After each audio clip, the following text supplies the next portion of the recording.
जो अपना सैया के संग रहेंगे। एरे फलमा के खाल बजाइए देबो झाल, चौड़ी साई के संग नहीं रहता है तो कुत्ता से पाल खेते। बेटी चोद कुछो से कुछो बोली ने कपारे पर चढ़ के मुझ देबो बुझली। दिलवा के गलती की छे जान तू बता दे रे सार जान से की पूछे छी, हमें बतबै छियो दिलवा के गलती नहीं छो तो बाबू से घर मरबैले रंडी से दिल लगैली रे बेटी चोद। भूल गई तो फिर याद तो नहीं तू याद ए रे बेटी चोद के नाती तोरा पता नहीं छो रंडी केकरो बो नहीं होय छे, भूल ते गेबे कर लो यादो नहीं आये तो तोय बाप के नौर बिच कहते रहिए बैठ के बुझली।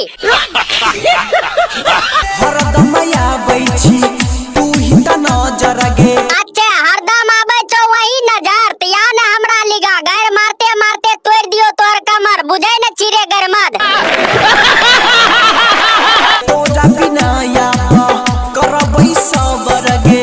अच्छा ओकरा बिना सबर करबी, अरे ओकरा ले कथी ले सबर करबी, जो ने कोनो कुतिया में लसका के उनट जइए।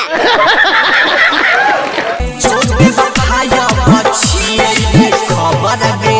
जइतो बेवफा त तोय बेखबर हो जेबी। अरे कोई बात नहीं छै रे सार, तोय खाली हमरा से घर मराइल करिए, हमें सब खबर देत रहबो बुझली। तेरी से अब नया शुरुआत करबौ।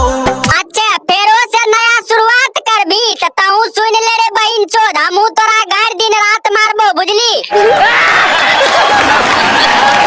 अब न कोनो छौरिया से बात करबौ। हां भइलीन रे बेटी चोद लाइन पर, कोनो छौड़ी से बात त नहीं करिए लेकिन तोय खाली बकरिए के पेलल करिए बुझली। हां त तोय को भाई सब कैसा लागलै वीडियो, अगर अच्छा लगल तो लाल का लतिया दियो, घंटा डोला दियो, कमेंट में बता दियो, तमे करो से बढ़िया बढ़िया